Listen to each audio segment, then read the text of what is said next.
Hey, I'm John Cannell, and today on Preppy Kitchen, we're making beautiful pressed flour shortbread cookies from my new book. So let's get started. First off, we're gonna press our flours, and if you haven't pressed flours before, it is beyond easy. You're basically just taking small flours that'll fit onto a cookie. These are pansies, so they're also edible. You wanna use edible flours here. And then you're gonna carefully just use your fingernails to cut the stem off of the back and place that onto a sheet of paper. Printer paper works just fine. It needs to be a little bit absorbent to wick the moisture away from the flour. You would love to have different types of flours, some big, some small. They just can't be too big that they won't fit on your cookie. That's the only thing. And they need to be edible. So I'll give you a list of edible flours in the description box that I like using. Pansies are really fun to use. They're the perfect size for cookies and they're beautiful as well. Grab a sheet of paper, place it over the top. Give it a little press to start. Now we're gonna place this inside of a large book, which I just so happen to have here. And you wanna weight it with some more books on top. Normally you'd press flours for at least a few weeks, but for these cookies, we only need to press them for a few hours. Once they're like just a bit more flat, we can get them onto our cookies and into our mouths. So, we'll use the magic of editing to make time fly. In the meantime, let's make our cookies. I may or may not be standing on that book right now to press the flours a little bit faster. But in the meantime, let's make these delicious cookies. I want 2 cups of flour, all-purpose. That's 240 grams. I also want a 1/4 cup or 40 grams of cornstarch. This is gonna give our cookies a really tender crumb and also prevent them from spreading out. Give that a quick whisk. We're gonna set this aside and now make the most amazing orange sugar. Into the bowl of my food processor, I'm adding 1/2 cup of sugar, 100 grams, 1/2 teaspoon of kosher salt. This will give our cookies balance. And I'm gonna peel an orange, which doesn't seem right, but it is. We're gonna get the zest off, and what's gonna happen is the food processor will whiz it all up, extract all of those amazing orange oils and infuse the sugar with that. Just try not to gather too much of the white pith. You really just want the orange exterior. These cookies scream summer, and they're from the summer chapter of my cookbook, but you can enjoy them all year round. If you gather your flours and press them, you can then use those to make cookies that remind you of the seasons to come when it's the depths of winter or late fall. My orange has been stripped clean. We're gonna whiz this up until all the orange peel is broken up and our sugar is a beautiful pastel color.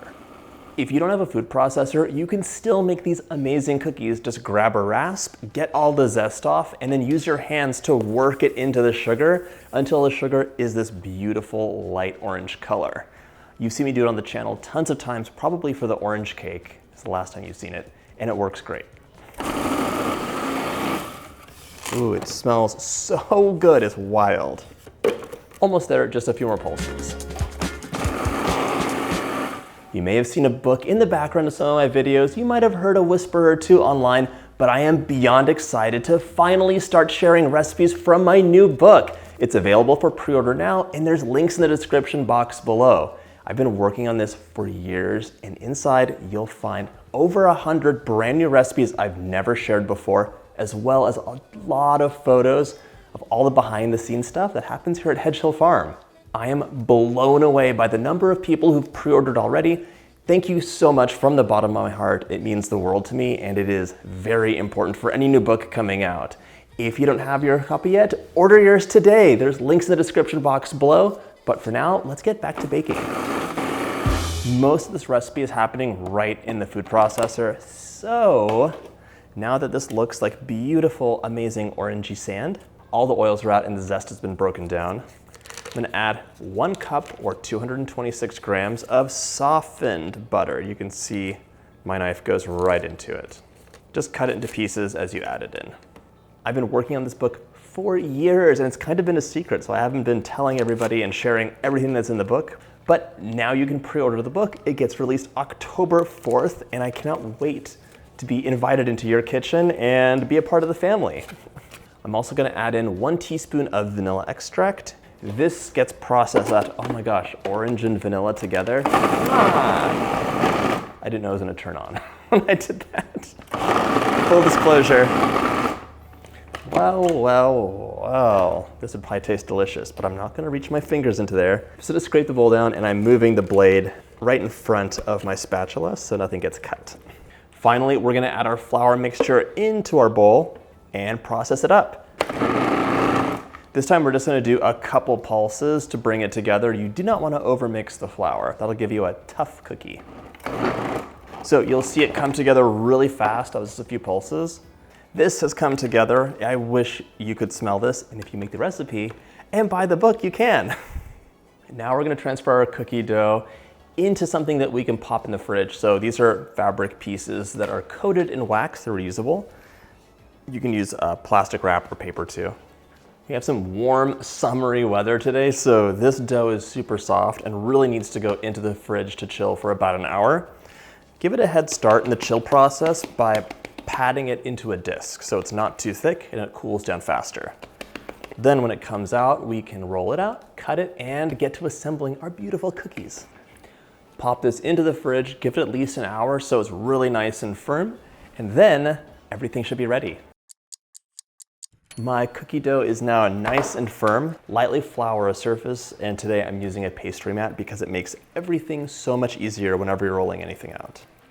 It's so funny because it was very warm in here earlier. Somebody changed the air conditioning. Not naming names. But now it's nice and firm because it's been in the fridge. My oven is set to 350, by the way. And now I'm gonna roll this out to 1/4 inch thickness. I'm using my special cheat rolling pin, which has bumpers on it. And if your dough is too hard, just let it rest on the counter for a few minutes to warm up. It's a delicate balance between too warm and too cold. I love seeing all the specks of orange in this cookie. It's so beautiful. I divided my dough into 2 pieces so it rolls out more easily. That's so much better. And just remember to keep it moving. I snuck a peek at the flowers and they're nice and flat now. These are pressed and they're gonna retain all of their color. It's fresh press. If you let them press for longer, they'll fade slightly, but they'll still be beautiful.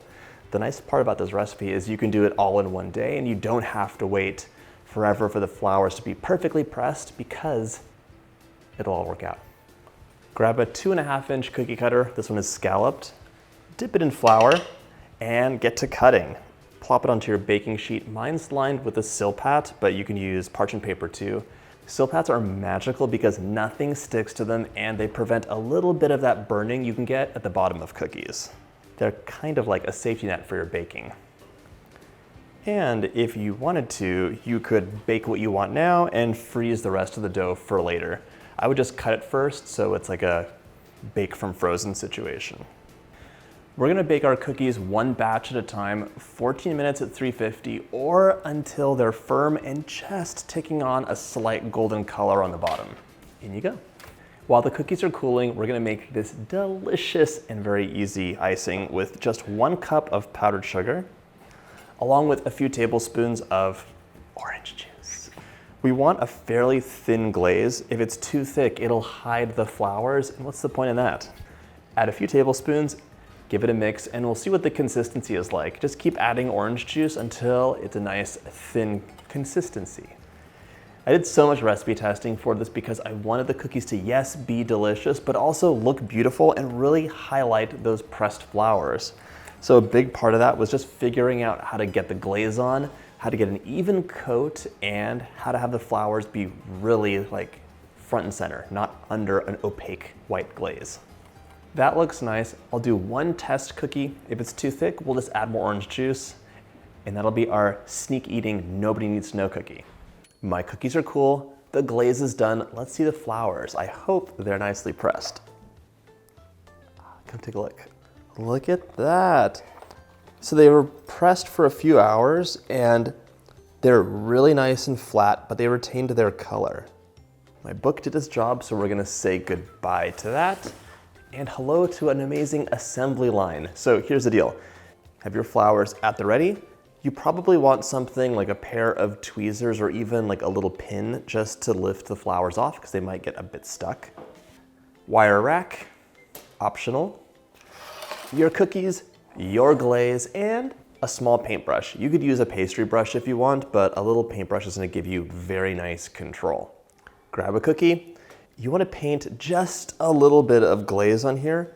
The glaze is like a glue that'll hold your flowers on, and then you're gonna apply more glaze on top afterwards in a way that the flowers really shine through. Okay, so I have a little bit of glaze on here now. All you have to do now is select some beautiful flowers. Oh my gosh, they look so nice on those cookies. Just arrange them however you like. I like putting 3 flowers on a cookie, odd numbers look best.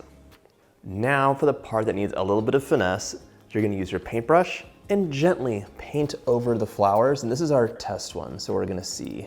Flower petals have a bit of a waxy texture on top. It helps preserve the water inside of them so that they don't wilt in the sun.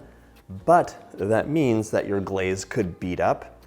What we're doing is using a paintbrush, brushing the glaze on, and in doing so, you're gonna remove a little bit of that waxy surface with the abrasion from the brush. And then we're gonna brush the rest of the cookie, so add just more glaze towards the edge and keep brushing out. After you do your first cookie, you'll find you get the hang of it. It goes much faster. That is a perfect shortbread cookie. So crisp and full of orange flavor. I hope you get a chance to make this recipe, and if you like this video, check out my cookie playlist.